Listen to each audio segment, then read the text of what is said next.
નમસ્કાર, ભાગ્ય દર્પણમાં આપનું સ્વાગત છે. હું છું કૃષ્ણા. દર્શક મિત્રો, આકર્ષક અને સુંદર લાગે તે સદાય શ્રેષ્ઠ નથી હોતું, પણ જે શ્રેષ્ઠ છે તે હંમેશા સુંદર હોય છે. તો આજના સુવિચાર સાથે શરૂ કરી આપણા ભાગ્યના દર્પણને રજૂ કરતો અમારો વિશેષ કાર્યક્રમ ભાગ્ય દર્પણ.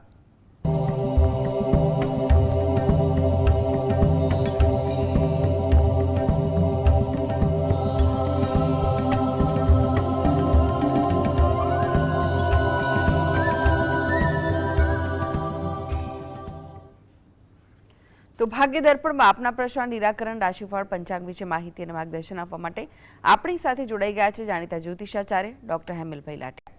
હેમલભાઈ, ભાગ્ય દર્પણમાં આપનું સ્વાગત છે. નમસ્કાર. નમસ્કાર. હેમલભાઈ, સૌથી પહેલા વાત કરીએ આજના પંચાંગ વિશે. તો શું છે આજનું પંચાંગ તે જણાવશો. આજે તારીખ 9/2/2026 સોમવાર, મહાવદ આઠમ તિથિ છે. વિશાખા નક્ષત્ર છે. વૃદ્ધિ નામનો યોગ અને બાલવ નામનું કરણ છે. આજની રાશિ છે તુલા, કે જેના નામાંક્ષર છે ર અને ત, જે 25-10 સુધી છે. ત્યારબાદ વૃશ્ચિક રાશિ છે કે જેના નામાંક્ષર છે ન અને ય. દિન વિશેષમાં જોઈએ તો યમઘટ યોગ છે સૂર્યોદયથી 31-11 સુધી, અને વિછુડો પ્રારંભ થાય છે 25-10 જી. હેમલભાઈ, આજના રાશિફળની વાત કરીએ તો રાશિમંડળની પ્રથમ 3 રાશિ મેષ, વૃષભ, મિથુન રાશિના જાતકોનો આજનો દિવસ કેવો રહેશે? મેષ રાશિ કે જેના નામાંક્ષર છે અ લ ઈ. આ રાશિના જાતકોને આજે લોકો સાથે વિચાર મેળ સારો જોવા મળે. વાતચીતમાં, કામકાજમાં આજે થોડી સુગમતા રહે, જેને કારણે પરિસ્થિતિ પણ થોડીક હળવી રહે. પરંતુ ધીરજ આજે તમારે રાખવી તમારા કામકાજમાં અને વાતચીતમાં, જેથી કરીને ક્યાંય ગફલત ન થાય. તમને આજે સહકાર પણ મળે તેવું બની શકે. વૃષભ રાશિ કે જેના નામાંક્ષર છે બ વ ઉ. કામકાજમાં આજે થોડી ધીરજ રાખવી. આજે જેટલી ધીરજ હશે એટલી કામકાજમાં અનુકૂળતા રહે તેવું બની શકે. એટલે કામકાજ રાબેતા મુજબ થાય, પરિસ્થિતિ મુજબ થાય, માટે ધીરજ આયોજન યોગ્ય કહી શકાશે. કોઈ જગ્યાએ મુસાફરી થાય, તેનું આયોજન થાય તેવી પણ સંભાવના બની રહી છે. તમારામાં સદભાવના સારી રહે, અથવા તમારા વિચારો, તમારું કામકાજ પણ એ પ્રકારનું રહે તેવું બની શકે. મિથુન રાશિ, આ જાતકોને આજે પારિવારિક કામકાજમાં સહયોગ આપવાના યોગ બને છે. કંઈ પણ પ્રકારનું કામકાજ હોય એમાં પ્રત્યક્ષ કે પરોક્ષ રીતે સહયોગ આપો તેવું બની શકે. કોઈ જગ્યાએ જૂની ઓળખાણ તાજી થાય, જૂના પરિચિતોને મળવાનું થાય તેવું પણ બને. થોડીક ધાર્મિક વૃત્તિ, આચરણ પણ આજે તમારી દિનચર્યામાં રહી શકે. જી. એક દર્શક મિત્ર જોડાઈ ગયા છે, હર્ષદભાઈ છે. હર્ષદભાઈ, આપણે જેમના માટે પ્રશ્ન પૂછવો હોય તેમની જન્મ તારીખ જણાવો.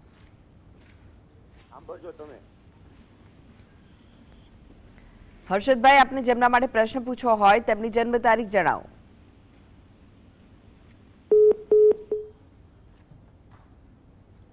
લાગે છે કે તેમનો સંપર્ક કપાઈ ગયો છે. અન્ય 3 રાશિની વાત કરીએ. કર્ક, સિંહ, કન્યા રાશિના જાતકોનો આજનો દિવસ કેવો રહેશે હેમલભાઈ? કર્ક રાશિ કે જેના નામાંક્ષર છે ડ અને હ. આજે થોડીક વ્યસ્તતા રહે તેવું બને. નાનું નાનું કામ પણ તમને વધુ વ્યસ્ત રાખે, પરંતુ વ્યસ્તતા બાદ પણ કામ રાબેતા મુજબ અને સમયસરનું થઈ શકે તેવું પણ બને. વ્યસ્તતાને કારણે થોડીક માનસિક થાક અને કંટાળાજનક પરિસ્થિતિ પણ આવી શકે તેવું બને. માટે આ બાબતે પણ થોડો સંયમ રાખજો. આતુરતા તમારામાં વધુ રહે. કોઈ જગ્યાએ વાત કરવાની હોય, રજૂ કરવાની હોય કે કંઈ પણ જાણવાની વૃત્તિ હોય, આતુરતા તમારા સ્વભાવમાં રહે. વિચારો તમને વધુ આવે. કંઈક ને કંઈક બાબતે તમારું મન આજે વધુ વિચારશીલ થઈ જાય, જેને કારણે ક્યાંક દ્વિધા અને માનસિક થાકની લાગણી પણ અનુભવો તેવું બની શકે. સિંહ રાશિ કે જેના નામાંક્ષર છે મ અને ટ. કામની કદર થાય, પ્રશંસા થાય તેવું બની શકે, જેને કારણે તમને તમારા કામ પ્રત્યે પ્રોત્સાહન પણ મળી શકે. ધાર્મિક વૃત્તિ, આચરણ આજે તમારા વિચારોમાં અને કંઈ પણ બાબતમાં આચરણમાં જોવા મળે તેવું પણ બની શકે. કાર્ય કર્યાનો સંતોષ અનુભવો. આજના દિવસ દરમિયાન તમારે કોઈ પણ અગત્યનું કામ હોય અથવા જૂનું અટકેલું કામ હોય, તમે એ કામકાજમાં થોડો સમય ફાળવો તો તે કામકાજ અંગે પણ તમને કોઈ થોડો સંતોષ મળી શકે ખરો. કન્યા રાશિ કે જેના નામાંક્ષર છે પઠણ. આરોગ્ય અંગે કોઈ સારી વાત બને. જે લોકોને કંઈ પણ આરોગ્ય બાબતે નાની મોટી દ્વિધા રહેતી હોય તેવા લોકોને કોઈ યોગ્ય માર્ગદર્શન, સારવાર અંગેની સારી માહિતી મળે અથવા કોઈ સારા એંધાણ દેખાય તેવું પણ આરોગ્ય બાબતે બની શકે. કામકાજમાં પણ તમને સહયોગ મળે, જેથી કરીને કામકાજમાં તમને થોડો ઉત્સાહ અને પ્રોત્સાહન મળે. કામ રાબેતા મુજબ સમયસર થઈ શકે. કોઈ જગ્યાએ જૂની ઓળખાણ થાય, પરિચિતોને મળવાનું થાય તેવું બને અને તેમાં તમને આત્મસંતોષ પણ મળે. જી, જયશ્રીબેન જોડાઈ ગયા છે. જયશ્રીબેન, આપને જેમના માટે પ્રશ્ન પૂછવો હોય તેમની જન્મ તારીખ જણાવો. 24/9/1981. જન્મનો સમય? 10:10 સવારે. જી, અને સ્થળ કયું છે? આણંદ. પ્રશ્ન જણાવો. મારું સ્વાસ્થ્ય કેવું રહેશે એ માટે પૂછવું છે. જી હમણાં મેં સર્જરી કરાવી છે કાનની અને થોડો ટાઈમથી તકલીફ છે એક વર્ષની. જી જી, જો સ્વાસ્થ્ય બાબતની તમને જે વાત છે એ અંગે એટલું કહેવાય કે હાલમાં પરિસ્થિતિ સુધરે તેવા યોગ તો દેખાઈ રહ્યા છે. એટલે સ્વાસ્થ્ય અંગે તમે જે પણ હમણાં નિદાન કરાવ્યું તે અંગે સતત દાક્તરી માર્ગદર્શન લેતા રહેજો. એટલે કંઈ મોટી ચિંતા જેવું લાગતું નથી. પરિસ્થિતિ થોડી હળવી રહે તેવું બની શકે. એટલે તમે દાક્તરી માર્ગદર્શન સાથે સાથે જો તમે શક્ય હોય તો દરરોજ જે સવારે ઘરે બેસીને રામ રક્ષા સ્તોત્રના પાઠ વાંચો અથવા સાંભળો એ તમારા માટે અગત્યનું છે. અને એકવાર હનુમાન ચાલીસાના પાઠ વાંચો અથવા સાંભળો એ પણ અગત્યનું છે.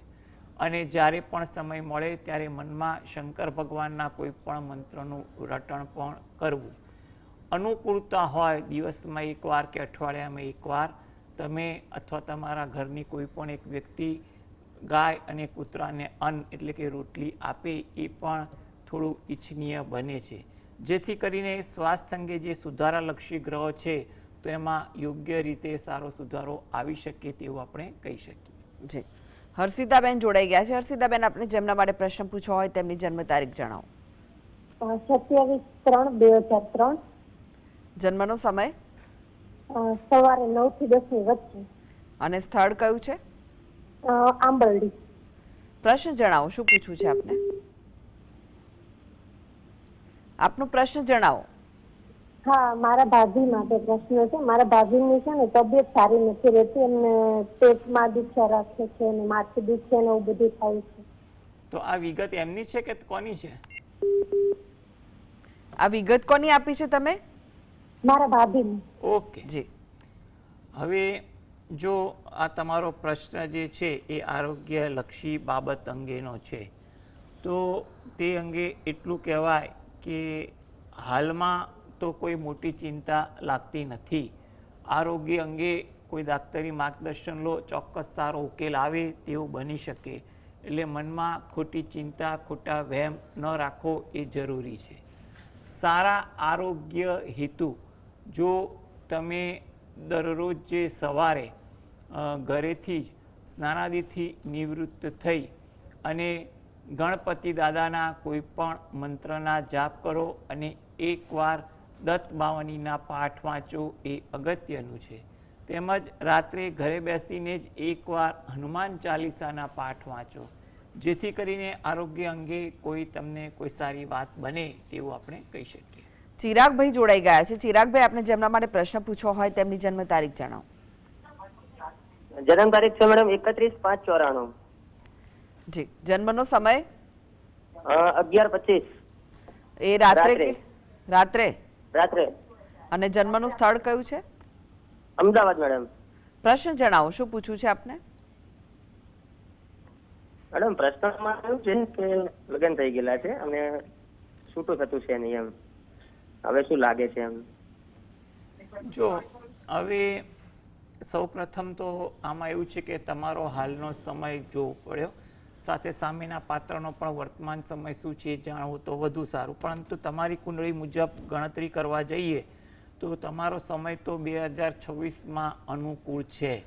એટલે તમારે કઈ દિશા તરફ જવું છે એ વડીલો સાથે નક્કી કરજો, તો જેથી કરીને 2026માં એ દિશા અંગે તમારી કોઈ કાર્યવાહી થઈ શકે તેવું બને.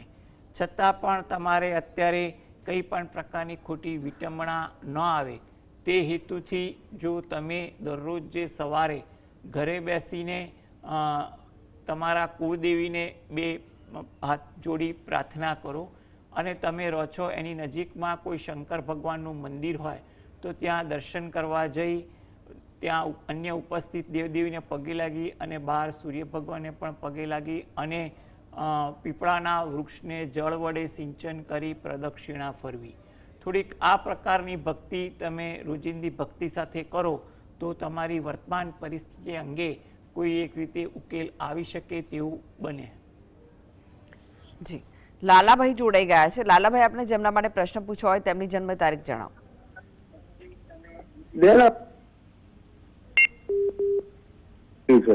કઈ છે જન્મ તારીખ? જન્મ તારીખ 7/11/58. જી. જન્મનો સમય કયો છે? જન્મનો સમય કયો છે? 12:30 જી. અને સ્થળ? પેટલાદ. પ્રશ્ન જણાવો, શું પૂછવા માંગો છો આપ? મારે બહુ ઘરમાં તકલીફ છે, ધંધો પાણી બધું બંધ થઈ ગયેલું છે મારે, અને મકાન બનાવવું તો છોકરો પરણાવવાનો છે. જી.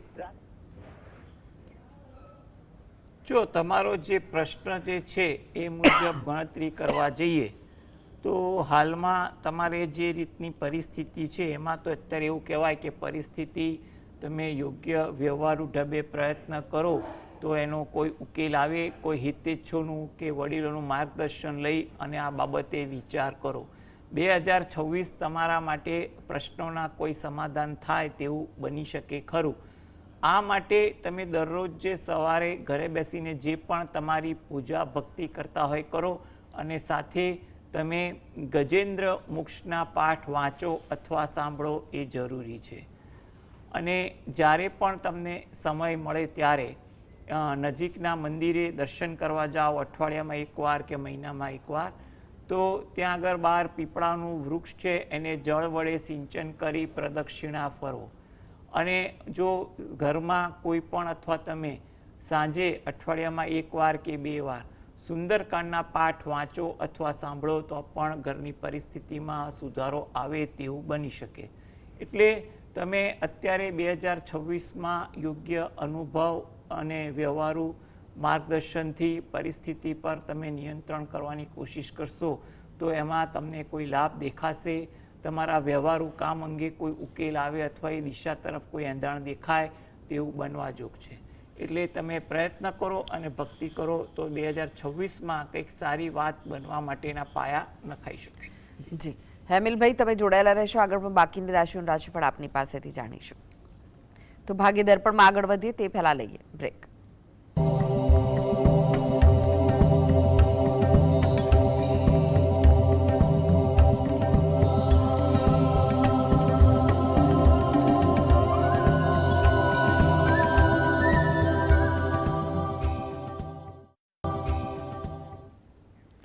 બ્રેક બાદ આપનું સ્વાગત છે અને આપણી સાથે જોડાયેલા છે જાણીતા જ્યોતિષાચાર્ય ડોક્ટર હેમલભાઈ લાઠિયા. હેમલભાઈ, એક દર્શક મિત્ર આપણી સાથે જોડાઈ ગયા છે, શારદાબેન છે. શારદાબેન, આપને જેમના માટે પ્રશ્ન પૂછવો હોય તેમની જન્મ તારીખ જણાવો. 8/5/85. જન્મનો સમય? 3:40. 3:40. કેટલા ક્યારે છે, દિવસ દરમિયાન કે રાત્રે? રાત્રે. જી, વહેલી સવારે 3:40. અને સ્થળ કયું છે? બરોડા. પ્રશ્ન જણાવો, શું પૂછવું છે? હવે એના મેરેજ એકવાર કહીને છૂટું થઈ ગયું છે, તો બીજે ક્યારે થશે હવે? જી, જો એના લગ્ન અંગે તમારે જે પ્રશ્ન જે છે એમાં અત્યારે 2026 આશાસ્પદ દેખાઈ રહ્યું છે, એટલે તમે કોઈ પણ જગ્યાએ વાતચીત કરો એ વધુ અનુકૂળ છે. 27 મધ્યમ છે, 28 પણ સારું છે. એટલે તમારે પ્રયત્ન કરવા, ઉતાવળ કે કંઈ પણ પ્રકારની રઘવાટવાળી વાત ન કરવી એ સલાહભર્યું છે. આ અંગે જો એ પોતે દરરોજ જે સવારે ઘરેથી જ સ્નાનાદિથી નિવૃત્ત થઈ સૂર્ય ભગવાનને 2 હાથ જોડી અને પ્રાર્થના કરે, કોઈ પણ મંત્રનો જાપ કરી શકે. તદુપરાંત ઘરે બેસીને જ મંદિર આગળ શંકર ભગવાન અને પાર્વતી માતાનું ધ્યાન ધરી શંકર ભગવાનની એક માળા કરે એ અગત્યનું દેખાય છે. તદુપરાંત જ્યારે પણ સમય મળે ત્યારે અઠવાડિયામાં એકવાર કે મહિનામાં એકવાર નજીકના મંદિરે દર્શન કરવા જઈ ત્યાં પણ પ્રાર્થના કરવી અને બહાર જો પીપળાનું વૃક્ષ હોય એને જળ વડે સિંચન કરી પ્રદક્ષિણા ફરવી, જેથી કરીને એને જે લગ્ન યોગ હાલ સારી રીતે ચાલે છે અને આગળ પણ દેખાઈ રહ્યો છે એમાં કોઈ સારું પાત્ર મળી જાય તેવું કહી શકાય. ઇન્દિરાબેન જોડાઈ ગયા છે. ઇન્દિરાબેન, આપણે જેમના માટે પ્રશ્ન પૂછવો હોય તેમની જન્મ તારીખ જણાવો. હા. કઈ જન્મ તારીખ? નમસ્કાર, હું ઇન્દિરાબેન બોલું છું મોરબીથી. મારી દીકરીનો જન્મ તારીખ છે 16/3/82. જી, સમય કયો છે જન્મનો? જન્મનો સમય રાત્રે 2 વાગે છે. 16/3/82. જી, અને સ્થળ? જન્મનું 16/3/82 રાત્રે 2 વાગે અને મોરબી જન્મ છે. જી, મારી દીકરી. પ્રશ્ન જણાવો, શું પૂછવું છે આપને? પ્રશ્ન રાત્રે 2:05 છે, રાત્રે 2 વાગે, બીજે દી 17 તારીખ થઈ જાય ને, 17/3. સ્થળ છે મોરબી, સ્થળ મોરબી છે. દીકરી આપનો પ્રશ્ન જણાવો. દીકરી છે ને બહુ જ માંદી રહે છે, એને બ્રેસ્ટ કેન્સર હતું, એનું ઓપરેશન કરાવ્યું અને બધું કીમો લીધો, પણ હજી બહુ સારું નથી રહેતું. અને સાસરિયા વાળા બહુ ઓલું કરે છે, અત્યારે સુરત છે. એની તબિયત ક્યારે સારી થશે, શું અમે કરી શકીએ? જી, જો તમારો જે પ્રશ્ન જે છે એ મુજબ ગણતરી કરવા જઈએ તો હાલ 2026માં એના સ્વાસ્થ્ય બાબતે કોઈ સારી વાત એટલે કે સુખાકારી કે આરોગ્યમાં સુધારો થાય તેવું બની શકે. એટલે જે પણ દાક્તરી માર્ગદર્શન હેઠળ સારવાર ચાલતી હોય એ મુજબ તમારે અનુસરવું. અને તદુપરાંત તમે જે ભક્તિ માટેની વાત કરો છો તો એના માટે તમારે દરરોજ જે સવારે શંકર ભગવાનના કોઈ પણ મંત્રના જાપ કરવા એ વધુ અગત્યનું છે. તમે જાપ સમય અનુસાર તમે કરો અને રાત્રે ઘરે બેસીને એકવાર હનુમાન ચાલીસાના પાઠ વાંચવા. અને અનુકૂળતા હોય દિવસમાં એ હોય કે અઠવાડિયામાં એકવાર ગાય કે કૂતરાને રોટલી કે અન્ન આપવું, જેથી કરીને તમારે પ્રાર્થના અને દુઆથી પરિસ્થિતિ સુધરે તેવું બની શકે. એને જે પણ શારીરિક રીતે પીડા છે એમાં ઈશ્વર કૃપાથી રાહત થાય એવું બને. એટલે તમે સાચા દિલથી ઘરે બેસીને શંકર ભગવાનનું ધ્યાન ધરી અને થોડીક શંકર ભગવાનની ભક્તિ કરો એ તમારા માટે અગત્યનું છે. જી, હેમલભાઈ, હવે વાત કરીએ ફરી એકવાર રાશિફળની. તુલા, વૃશ્ચિક, ધનુ રાશિના જાતકોનો આજનો દિવસ કેવો રહેશે? તુલા રાશિ કે જેના નામાંક્ષર છે ર અને ત. તમારો આજે લોકો માટે મળવાના યોગ વધારે છે, એટલે લોક સંપર્ક વધારે થાય તેવું બને. તમારી પ્રતિભા પણ આજે કામકાજ બાબતે સારી થાય. લોકો સાથે વાતચીત કરવામાં પણ તમને ઉત્સાહ સારો દેખાય તેવું બને. વૃશ્ચિક રાશિ કે જેના નામાંક્ષર છે ન અને ય. મન થોડુંક અશાંત કોઈ કારણસર બની શકે. કોઈ જગ્યાએ વાતચીત દરમિયાન ગેરસમજ ન થાય તેનું ધ્યાન રાખવું. આજે થોડી ઇતર પ્રવૃત્તિ વધે એમાં સમયનો વ્યય થઈ શકે, માટે થોડુંક તકેદારીનું કામ રાખવું જરૂરી છે. ધન રાશિ, કામ પર પ્રભુત્વ આજે તમારું સારું જોવા મળે. કોઈ અગત્યની વાતચીત કરવાની હોય કે પોતાના મનની કોઈ વાત ક્યાંય કરવાની હોય એ શક્ય બની શકે. વિદેશને લગતું કોઈ કામકાજ આશાસ્પદ કે લાભપ્રદ બને તેવું કહી શકાય. જી, હવે વાત કરીએ મકર, કુંભ, મીન રાશિના જાતકોની. તેમનો આજનો દિવસ કેવો રહેશે? મકર રાશિ કે જેના નામાંક્ષર છે ખ અને જ. મન તમારું આતુર વધુ રહે. કોઈ વાત જાણવાની, રજૂ કરવાની આતુરતા દેખાય. પસંદગીની કોઈ વાત બને અથવા સમાચાર સાંભળવા મળે તેવું બને. વ્યવસાયમાં કોઈ સારી તક ઊભી થતી પણ જોવા મળી શકે. કુંભ રાશિ કે જેના નામાંક્ષર છે ગ, સ, શ. પારિવારિક કામકાજમાં થોડીક વ્યસ્તતા વધી જાય. કામમાં ઉત્સાહ પણ વધુ દેખાય. પસંદગીને લગતું કોઈ કાર્ય કરવાનું હોય એ પણ થઈ શકે. મીન રાશિ, નામાંક્ષર છે દ, ચ, ઝ, થ. કોઈની સાથે કટાક્ષમાં ન બોલવું એ અગત્યનું છે. થોડી ધીરજ વાતચીત અને કામકાજમાં પણ કરવી એ પણ અગત્યનું બને. કોઈ જગ્યાએ મુસાફરી થાય કે એ બાબતનું આયોજન થાય તેવું બનવા જોઈએ છે. જી, હેમિલભાઈ, જીએસટીવી સાથે જોડાવા માટે, દર્શક મિત્રોને માહિતી અને માર્ગદર્શન આપવા માટે આપનો આભાર. નમસ્કાર. નમસ્કાર. તો દર્શક મિત્રો, આ સાથે જ ભાગ્ય દર્પણમાં આજે બસ આટલું જ. મને રજા આપશો. નમસ્કાર.